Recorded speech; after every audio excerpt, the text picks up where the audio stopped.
Turning to a story that is making headlines around the world, an unprecedented, albeit controversial, new discovery is shedding light on a mystery that dates back millennia. Nearly 240 feet long and carved from a single piece of limestone around 4,500 years ago, the Great Sphinx of Giza has long been believed to depict a giant lion with the face of Pharaoh Khafre. Researchers gave every available piece of evidence to a powerful AI system, and what it found was a series of clues that almost felt wrong.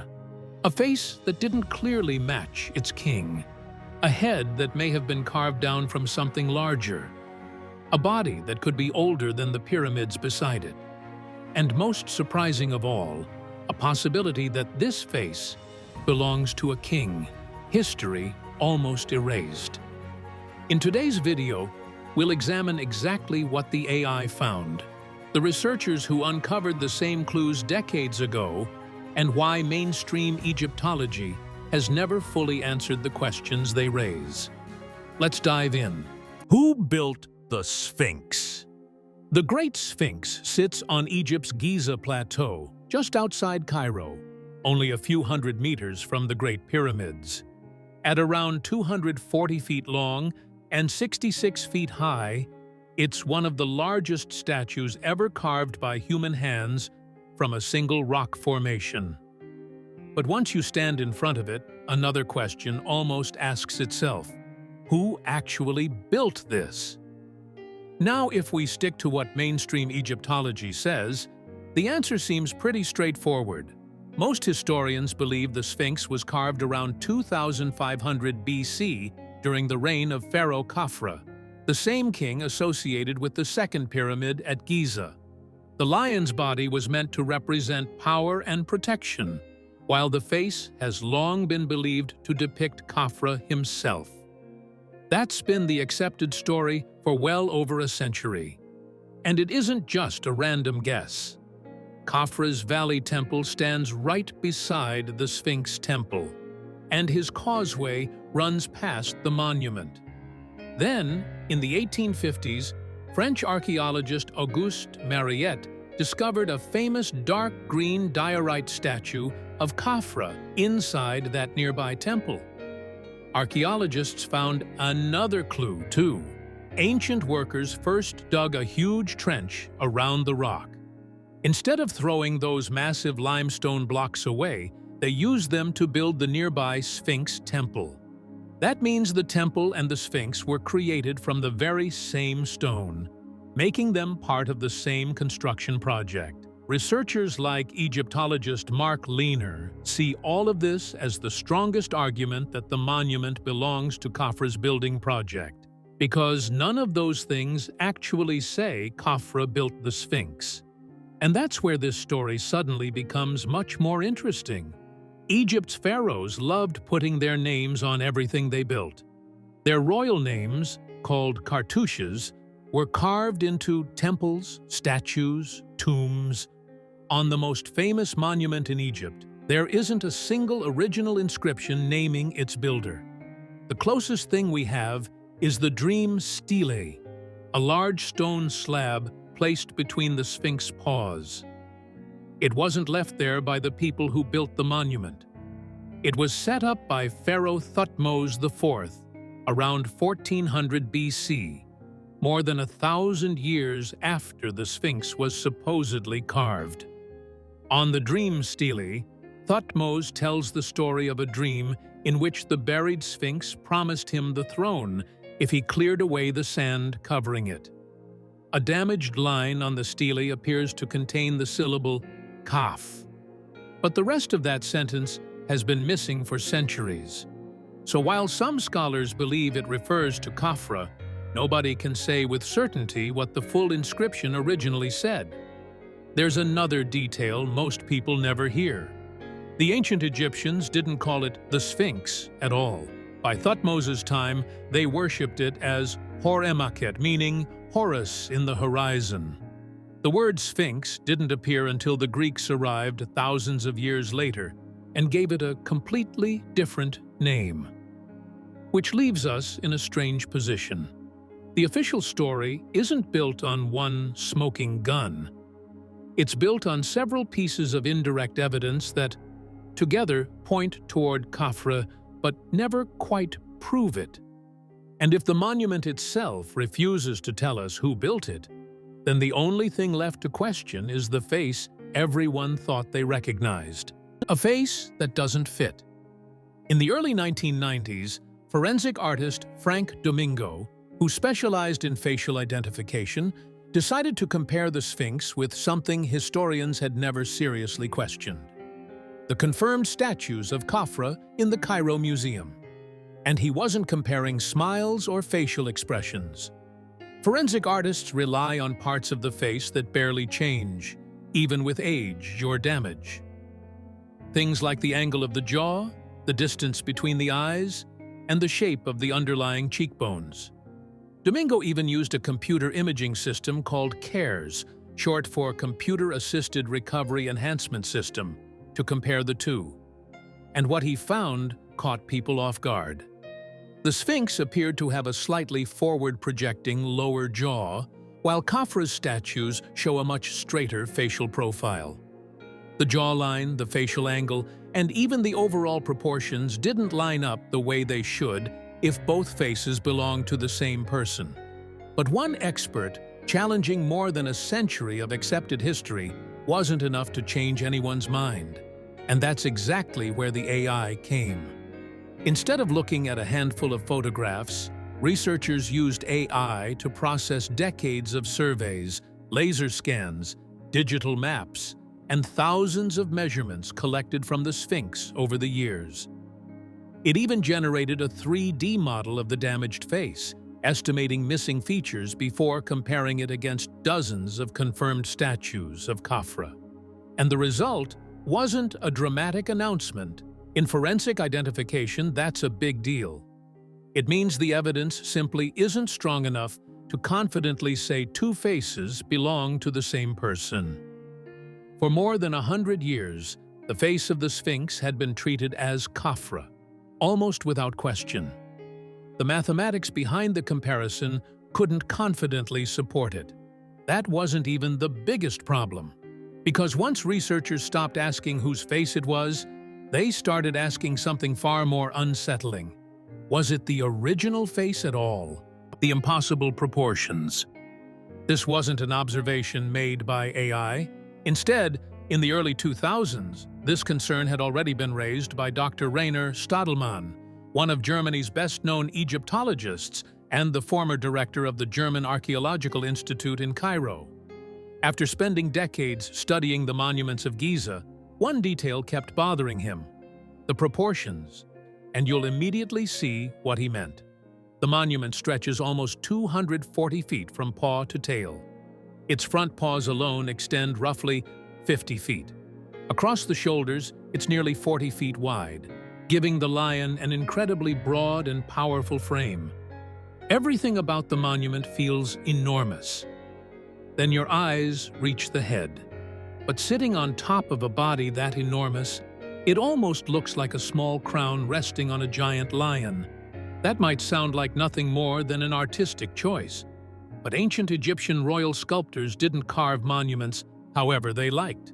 During the Old Kingdom, they followed a carefully planned proportional grid, usually 18 squares from the soles of the feet to the hairline, so royal statues stayed visually balanced. The Sphinx breaks that pattern. Its head is only about 1/30th the length of its body, something many researchers have struggled to explain. Then there's another problem. Unlike the pyramids, the Sphinx wasn't built block by block. It was carved directly into a single mass of limestone bedrock. And stone follows one simple rule. That's why Stadelmann's theory caught so much attention. He believed the monument may not have started with the face we see today. An earlier, much larger head could have been cut down, with sculptors slowly removing the outer layers until a completely different face appeared. Then researchers noticed another clue. The royal Nemes headdress, the striped cloth worn by Egyptian pharaohs, sits unusually flat against the sides of the head instead of flaring outward as it does on Khafre's confirmed statues. Some researchers believe that's exactly what you'd expect if later sculptors had already shaved away much of the original stone. That idea remained a fascinating theory for years, but it raises one unavoidable question. If the head was carved into a different face, then what did the monument look like before that happened? Older than the pharaohs? This is perhaps the biggest debate in all of Egyptology. Back in the early 1990s, American geologist Dr. Robert Schoch looked past the Sphinx itself and focused on something most visitors never notice: the deep trench carved around it. What he saw didn't look like ordinary desert erosion. Look closely at those walls, and you'll notice deep, rounded grooves running from top to bottom. Geologists call these vertical fissures.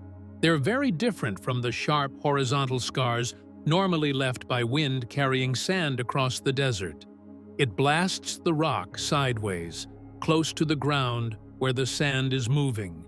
As water flows down limestone over long periods, it slowly dissolves the rock, carving rounded channels that run vertically. The Sphinx enclosure looks much more like the second pattern than the first. That creates a serious problem.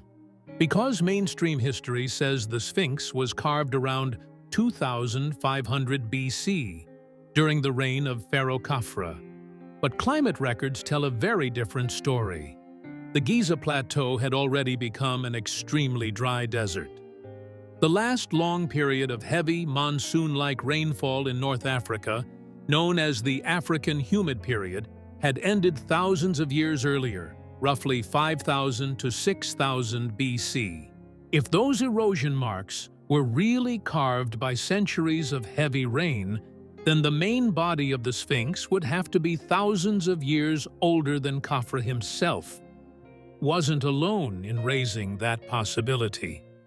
Independent researcher John Anthony West had argued for years that the Sphinx showed signs of a much older history. He invited Schoch to examine the geology with fresh eyes, and Schoch's conclusions brought the debate into mainstream scientific discussion. Nearby 4th Dynasty mud brick tombs built around the same time as Khafre show almost no signs of the same kind of water erosion. If centuries of heavy rain had shaped the Sphinx during that period, those much softer structures should have been damaged too. Mainstream Egyptologists disagree. They argue the erosion could have come from occasional flooding. So the AI tested both sides. Researchers modeled ancient rainfall, the chemistry of Giza's limestone, and even how long the Sphinx remained buried beneath sand, which actually protects stone from erosion. The system didn't declare the Sphinx to be 7,000 or 10,000 years old. Under the traditional 2,500 BC timeline, the amount of water needed to produce this level of erosion simply didn't add up. That doesn't prove the Sphinx is older than the pharaohs, but it does mean the official timeline can no longer answer every question. And once the age of the monument becomes uncertain, the debate stops being just about when it was built. It becomes about whose history we've been accepting all along. Beyond Egyptology. In 1974, at a major UNESCO symposium in Cairo, Senegalese historian and scientist Dr. Cheikh Anta Diop challenged the version of Egyptian history that had dominated Western scholarship for generations. He argued that ancient Egypt was fundamentally an African civilization, deeply connected to the rest of the continent through its people, language, and culture. That claim didn't just question one statue. It challenged one of the biggest historical narratives of the modern world. By comparing ancient Egyptian with African languages and by carrying out melanin tests on preserved mummy tissue, that the evidence pointed to stronger links with Black African populations than many scholars had accepted. His conclusions remain heavily debated. But the debate itself has never disappeared. That's one reason this topic still sparks millions of arguments today. Many people believe the role of Africa in building ancient civilization has been overlooked or downplayed for generations. Others strongly disagree and argue the evidence doesn't support those claims. But there's another piece of this puzzle that's often overlooked. We still have the written accounts of people who visited the Sphinx centuries ago and simply described what was right in front of them. In 1787, French historian Count de Volney described the Sphinx as having distinctly African facial features. More than 60 years later, the famous French writer Gustave Flaubert made similar observations, pointing to the Sphinx's full lips and forward-projecting jaw.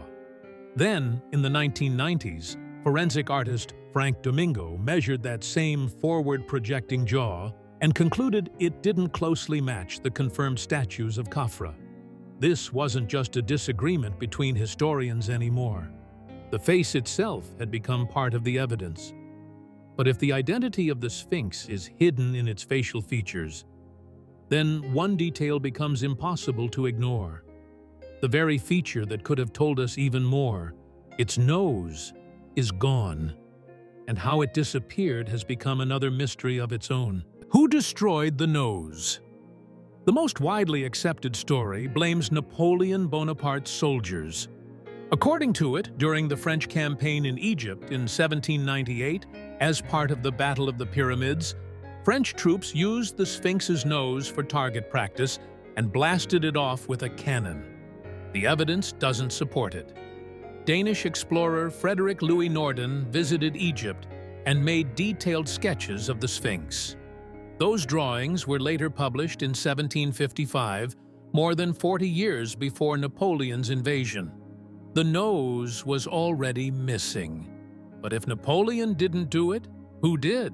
The oldest surviving written explanation comes from the 15th century Egyptian historian Ahmad al-Makrizi. He wrote that around 1378, a Sufi religious man named Muhammad Sa'im al-Dahr became furious after seeing local villagers leave offerings at the Sphinx, hoping for good harvests from the Nile. Believing it was idol worship, he deliberately damaged the face. The local people later killed him for what he had done. Modern examinations point in the same direction. The stone around the nose carries marks that look much more like careful blows from hand tools, such as chisels. Take a step back and look at everything we've uncovered. The missing inscription, the face that doesn't quite match, the evidence for a much older monument. One by one, each piece has chipped away at the official story. So after all these questions and decades of debate, the only honest thing left to ask is this: what can we actually say about the Sphinx with confidence, and what is still just a theory? 3 uncomfortable truths. So after everything we've seen, there are really only 3 possibilities. The first is the one accepted by most Egyptologists. Khafre built the Sphinx around 2500 BC. According to this view, the facial mismatch and the weathering can all be explained by 4,500 years of erosion and restoration work. The official story is still correct, only if those answers satisfy you. The second possibility is that Khafre didn't build the entire monument. He inherited something much older. Researchers like Dr. Rainer Stadelmann argued that the head may have been recarved at a later time, the strange break between the neck and shoulders, and why the facial measurements never quite match the confirmed statues of Khafre. Researchers like Dr. Robert Schoch argue that the entire monument could predate the pharaohs themselves, carved thousands of years earlier when North Africa was still a much wetter place. It would also strengthen the argument that the monument was created by an ancient Black African civilization, long before the rise of the pharaohs we know today. So, in the end, AI didn't solve the mystery of the Sphinx, but it did force one uncomfortable realization. The story we've accepted for more than a century may not be nearly as settled as it seems. After hearing it all, what do you think? Was the Sphinx really built by Khafre, or has its true story been buried for thousands of years? And if modern technology is forcing us to question something this famous, from the ancient world have we accepted without ever asking for stronger evidence? Let us know your thoughts in the comments below. If you enjoyed this video, don't forget to give it a thumbs up. And if you're curious about ancient mysteries, controversial discoveries, and the real truth behind them, be sure to subscribe to the channel. Thanks for watching, and we'll see you in the next video.